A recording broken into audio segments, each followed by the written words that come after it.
안녕하세요. 네. 너무 고생 많으시고 오늘 이런 간단해 줄 줄 알았으면 제가 또 차를 입고 왔어야 되는데 너무 편하게 입고 아, 괜찮습니다. 네.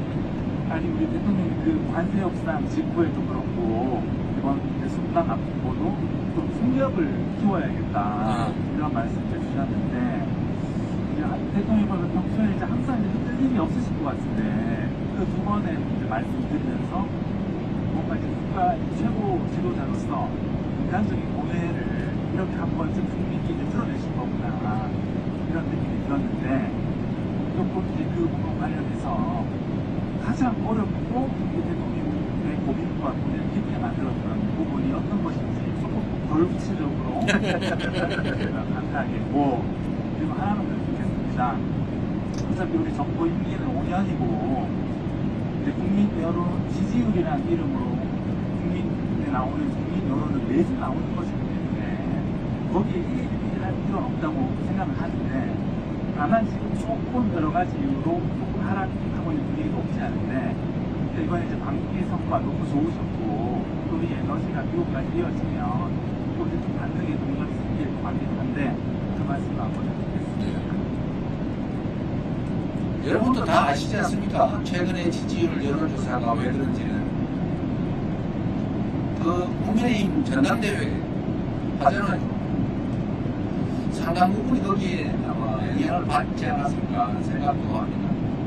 물론 뭐 제가 하는 국정에 대해서 우리 국민들 일각에서 상당히 비판적 시각을 가진 것도 인정하죠. 그리고 없다고 할 수 없을 것 같아요.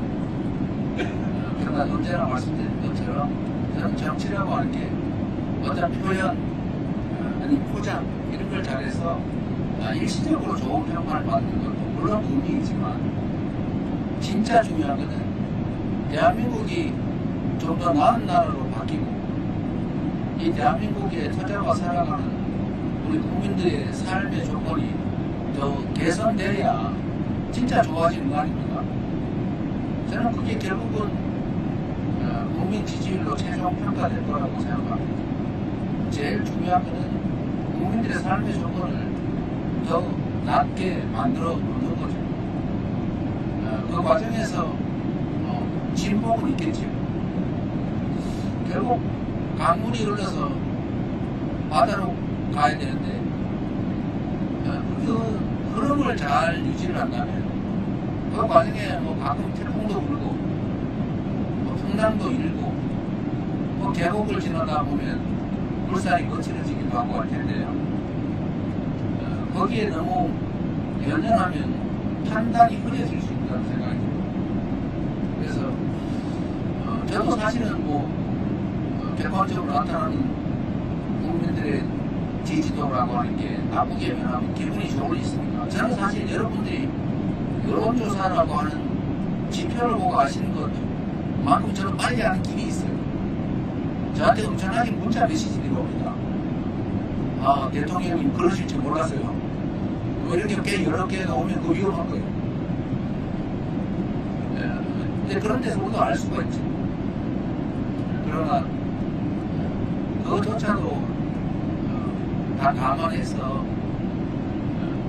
겪어야 될 과정이면 감내하고 또 정치라고 하는 게 정이라고 하는 게 그냥 인기 끌려고 자기한테 유리하게만 만들면 그 살림이 제대로 될 리가 없지 않습니까? 그런 경우가 많아요. 저라고 뭐 인기 끌기 위해서 적절히 포장하고 상대한테 막 퍼주고 그러고 나면 상대가 미사역으로 칭찬해주고 그러면 인기는 올라가겠지만 골병 들겠죠, 국민들. 그러나 그 골병 등은 나중에 알게 됩니다. 그렇게 만들 수는 없지 않습니까? 어쨌든 그런 점에 대해서 이해를 부탁드린다는 말씀을 좀 드립니다. 예를 들면 조세제도 개편 문제나 이런 것들도 사실은 그냥 세금 많이 내는 걸 누가 좋아하겠어요? 세금 없는 게 제일 좋죠.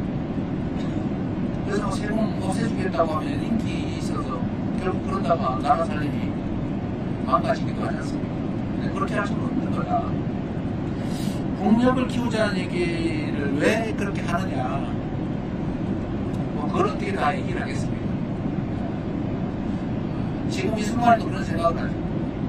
대한민국이 국력을 키워야 진정으로 대한민국이 국민의 삶을 제대로 보장하고 더 나은 삶을 만들 수 있겠다. 국가가 부강해야 국민도 더 행복해질 수 있겠다. 행복할 조건을 더 쉽게 만들 수 있겠다. 그 생각을 지금 이 순간에도 합니다. 그러기 위해서 노력해야죠. 네, 이제 진짜. 진짜 더 하세요. 진짜 더 할. 아니 뭐 지금 이 집중력이 떨어지는 바람에 사고를 치면은 봐줄 거죠. 예, 대통령님 안녕하십니까. 지금 한일 정상회담, 한미 정상회담 질문을 많이 나온 것 같아서 저는 이제 국내 정치하는 관련해서 좀 여쭙고 싶습니다. 국민의힘 전당대회에서 소위 말해서 이제 그 반탄파라고 하는 후보들이 결선 투표에 올라갔는데 이제 반탄파라고 하더라도 야당 대표와 끊임없이 대화하시겠다고 한 그 대통령의 말씀이 여전히 유효한지 궁금하고, 그것도 이제 그 정청래 당대표 같은 경우에는 악수도 사람과 하는 것이다 하면서 이제 송원석 비대위원장이랑 서로 인사도 안 하는 사이로 알고 있는데, 그 정부 여당이 그러면은 그 야당을 대하는 태도에 있어가지고 조금 다른 게 아니냐 이런 지적도 있는데요. 그 부분에 대해서 대통령님께서 어떻게 생각하시는지 궁금합니다. 이거 지금 너무 많이 하면 이렇게 될까봐 지금 걱정을 한 거죠. 우선은 대화를 할 거냐, 그러니까 탄핵에 반대하는 그야말로 내란에 동조하는 것 같은 정치 지도 그룹이 형성이 되면 그냥 용인할 거냐 그 말인 것 같네요. 참 어려운 문제죠. 정청래 대표도 그런 고민이었을 것 같아요.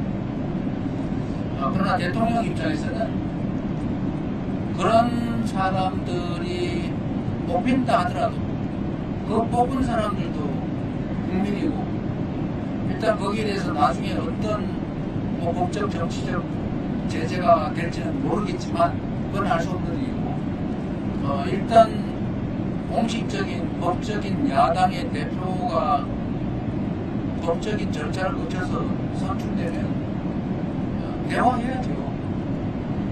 당연히 대화해야죠. 저는 정청래 여당 대표의 입장과 대통령의 입장은 다르다고 생각합니다.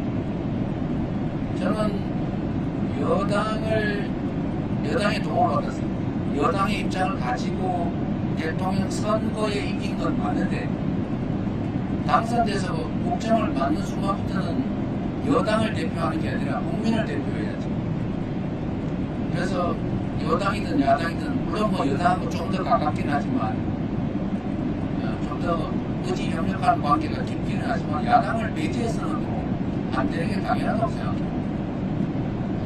힘들더라도 대화는 당연히 해야 될 거고, 정청래 대표 얘기는 제가 하기는 좀 부적절한 것 같고, 지금 뭐 상황도 그렇고 아까 드린 말씀으로 그분의 입장도 있을 텐데, 거기는 또 당대당으로 경쟁하는 입장이니까 저는 국정을 이 양자를 다 통합해서 국민을 대표해서 국민의 입장에서 대한민국 전체를 지휘해야 될 입장이니까 좀 다를 수 있다 라고 말씀드린 걸로 대신하겠습니다.